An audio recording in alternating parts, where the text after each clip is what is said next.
پرسوں چوتھ مجھے اس نے بلایا، انضمام نے بتایا، اس نے کہا یار میں نے کہا نہیں بھائی آپ مجھے جانتے ہیں، میں بھی ایک کرکٹر ہوں اور ریکگنائزڈ کرکٹر ہوں، سچ مچ کا کرکٹر ہوں، دنیا میں مجھے لوگ مانتے ہیں کہ یہ ایک پلیئر تھا۔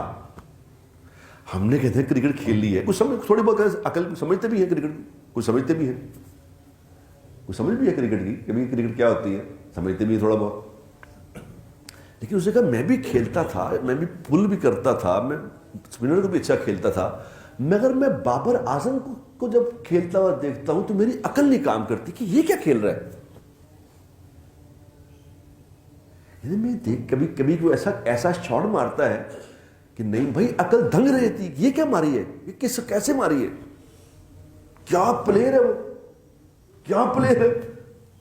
کہتے میں بڑا پریشان تھا کہ یہ کیا چکر ہے، اس کے پیچھے گیم کیا چل رہی ہے، یہ اتنا ایسا پلیئر کیسے ہے۔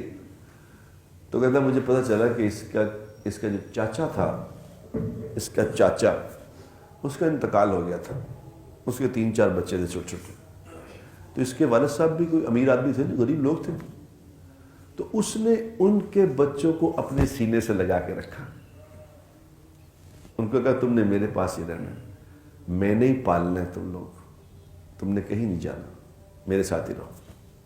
اپنی قسم پرسی میں بھی ان کا خیال رکھا جیسے اپنے بچوں کا رکھا۔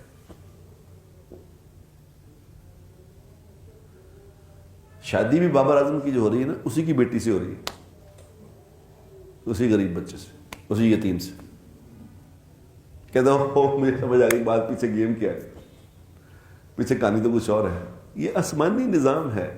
وہ کتاب میں لکھا ہے کہ جو یہ چاہے کہ اللہ اسے بغیر محنت کے روزی عطا فرمائے، بغیر محنت کے روزی عطا فرمائے، اور بغیر سیکھے اس کو علم عطا فرمائے۔ بغیر محنت کے روزی، بغیر سیکھے علم۔ کیا کرے؟